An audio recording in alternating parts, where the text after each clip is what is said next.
Hi friends, welcome to my kitchen cooking channel. ಸಿಂಪಲ್ಲಾಗಿ egg curry ಹೇಗೆ ಮಾಡೋದು ಅಂತ ತೋರಿಸ್ತಾ ಇದ್ದೀನಿ. ಚಪಾತಿಗೆ ಹಾಕ್ಬೋದು, ರೈಸ್, ರೋಟಿ, ಪರೋಟ ಎಲ್ಲದಕ್ಕೂ ಚೆನ್ನಾಗಿರುತ್ತೆ. ಹೇಗೆ ಮಾಡೋದು ಅಂತ ತೋರಿಸ್ತಾ ಇದ್ದೀನಿ. ಇವಾಗ ಒಂದು ಫ್ರೈಯಿಂಗ್ ಪಾನ್ ಇಟ್ಕೋತಾ ಇದ್ದೀನಿ. ಸೊ ಅದರಲ್ಲಿ ಒಂದು ಕಪ್ ಕೋಕೋನಟ್ ಆಯಿಲ್ ಯೂಸ್ ಮಾಡ್ತಾ ಇದ್ದೀನಿ. 2 to 3 ಮಿನಿಟ್ಸ್ ಬಿಡೋಣ. ಆಯಿಲ್ ಸ್ವಲ್ಪ ಬಿಸಿ ಆಗಲಿ. 1.5 ಕಪ್ ಆನಿಯನ್ ಉದ್ದದಕ್ಕೆ ಇಟ್ಕೊಂಡು ಅದನ್ನು ಫ್ರೈ ಮಾಡ್ಕೊತಾ ಇದ್ದೀನಿ. ಗೋಲ್ಡನ್ ಬ್ರೌನ್ ಆಗಲಿ ಅಂತ ಚೆನ್ನಾಗಿ ಬಾಡಿಸ್ಕೊಳ್ಳೋಣ. ಈಗ 4 ಮೆಣಸಿನ್ಕಾಯಿ, 1/2 ಕಪ್ ಬೆಳ್ಳುಳ್ಳಿ, ಶುಂಠಿ ಹಾಕ್ಕೊಂಡು ಚೆನ್ನಾಗಿ ಫ್ರೈ ಮಾಡ್ಕೊಳ್ಳೋಣ. ಸ್ವಲ್ಪ ಅದರ ಸ್ಮೆಲ್ ಎಲ್ಲ ಹೋಗಲಿ. ಗೋಲ್ಡನ್ ಬ್ರೌನ್ ಆಗೋವರೆಗೂ ಹುರ್ಕೊಂಡು 1 ಕಪ್ ಗೋಡಂಬಿ ಹಾಕ್ಕೋತಾ ಇದ್ದೀನಿ. ಅದನ್ನು ಹುರ್ಕೋತಾ ಇದ್ದೀನಿ. ಈಗ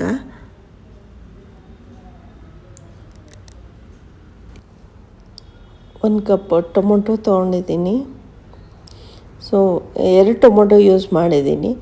ಸೊ ಇದು ಫ್ರೈ ಮಾಡ್ಕೊಳ್ಳೋಣ. ಚೆನ್ನಾಗಿ ಸಾಫ್ಟ್ ಆಗೋವರೆಗೂ ಫ್ರೈ ಮಾಡ್ಕೊಳ್ಳೋಣ.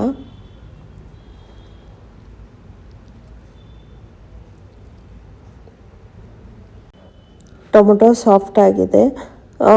ಈಗ ಸ್ಟವ್ ಆಫ್ ಮಾಡ್ತಾ ಇದ್ದೀನಿ. ಇದೆಲ್ಲ ತಣ್ಣಗಾಗೋಕ್ಕೆ ಇಡೋಣ.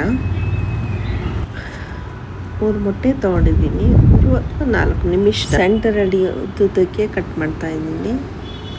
ಫುಲ್ ಅಲ್ಲ, ಸ್ವಲ್ಪ ಕಟ್ ಮಾಡ್ತಾ ಇದ್ದೀನಿ. ಸೊ ಮಸಾಲ ಎಲ್ಲ ಒಳಗಡೆ ಹೋಗಲಿ ಅಂತ. ಮಸಾಲ ಎಲ್ಲ ಫ್ರೈ ಮಾಡ್ಕೊಂಡಿದ್ದು ಅದು ತಣ್ಣಗಾಗಿದೆ. ಈಗ ಗ್ರೈಂಡ್ ಮಾಡ್ಕೊಳ್ಳೋಣ.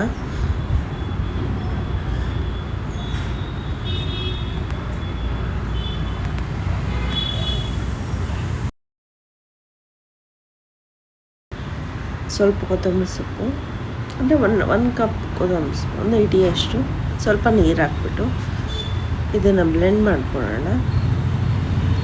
ಸಣ್ಣದಾಗಿ ಬ್ಲೆಂಡ್ ಮಾಡ್ಕೊಳ್ಳೋಣ. ಪೇಸ್ಟ್ ಥರ ಬರಬೇಕು. ಒಂದು ಫ್ರೈಯಿಂಗ್ ಪಾನ್ ತೊಗೊಂಡು ಅದಕ್ಕೆ ಸ್ವಲ್ಪ 1.5 ಕಪ್ ಆಯಿಲ್ ಹಾಕ್ಬಿಟ್ಟು ಆಯಿಲ್ ಬಿಸಿ ಆಗಲಿ. ಬಿಸಿ ಹಾಕಾದ್ಮೇಲೆ ಚಕ್ಕೆ, ಲವಂಗ, ಮೆಣಸು, ತೇಜ್ಪತ್ತ ಇದೆಲ್ಲ ಹಾಕಿ ಸ್ವಲ್ಪ ಫ್ರೈ ಮಾಡ್ಕೊಳ್ಳೋಣ.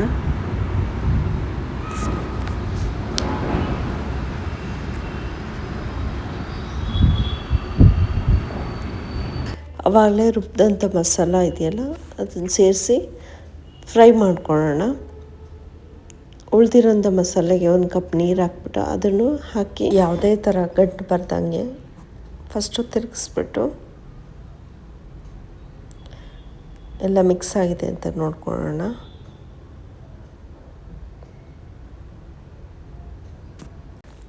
ಇದಕ್ಕೆ ಮುಚ್ಚಳ ಹಾಕಿ 2 ರಿಂದ 3 ನಿಮಿಷದವರೆಗೂ ಕುದಿಸೋಣ. ಚೆನ್ನಾಗಿ ಕುದೀಲಿ. ಈಗ ಕುದೀತಾ ಇದೆ ಮಸಾಲ ಎಲ್ಲ.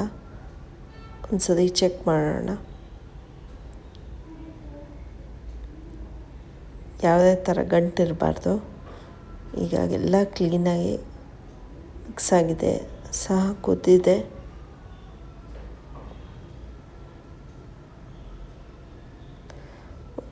ಇನ್ನೊಂದು 2-3 ನಿಮಿಷ ಕುದಿಸೋಣ.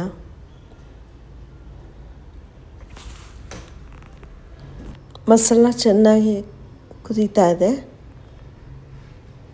ಚೆಕ್ ಮಾಡೋಣ. ಆಯಿಲ್ ಎಲ್ಲ ಬಿಟ್ಕೊಂಡಿದೆ. 1 ಪಿಂಚ್ ಅರಿಶಿನ ಹಾಕೋಣ.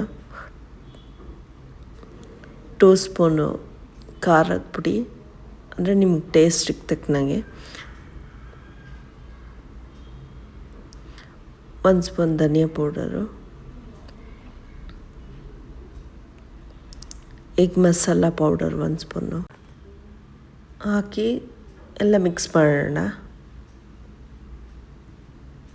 ಸೊ ಯಾವುದೇ ಗಂಟು ಬರಬಾರ್ದು. ಚೆನ್ನಾಗಿ ಕುದಿಸೋಣ. ಮಿಕ್ಸ್ ಆಗಿದೆ ಎಲ್ಲ. ರುಚಿಗೆ ತಕ್ಕಷ್ಟು ಉಪ್ಪು ಹಾಕಿ ಚೆನ್ನಾಗಿ ಒಂದು ಸತಿ ಮಿಕ್ಸ್ ಮಾಡ್ಕೊಳ್ಳೋಣ. ತಳ ಹಿಡಿತಿಲ್ಲ, ಚೆನ್ನಾಗಿ ಮಿಕ್ಸ್ ಆಗಿದೆ.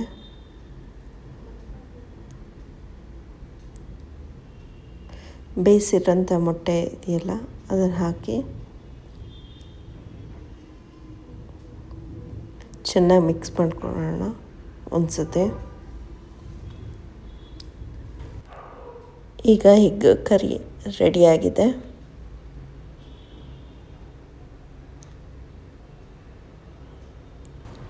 ಹೆಚ್ಚಿಟ್ಕೊಂಡಿರೋ ಕೊತ್ತಂಬರಿ ಸೊಪ್ಪೆಲ್ಲ ಹಾಕಿ ಪರೋಟ ಅಥವಾ ರೋಟಿ ಜೊತೆಗೆ ಸರ್ವ್ ಮಾಡೋಣ. ಬಿಸಿ ಬಿಸಿ ಎಗ್ ಕರಿ ರೆಡಿಯಾಗಿದೆ.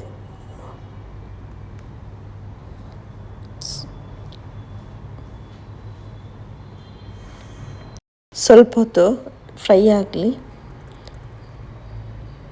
ಸೊ ಈಗ ರೆಡಿಯಾಗಿರೋದು ಎಗ್ ಕರಿನ ಸರ್ವಿಂಗ್ ಬೌಲಲ್ಲಿ ಹಾಕಿ ಸರ್ವ್ ಮಾಡೋಣ.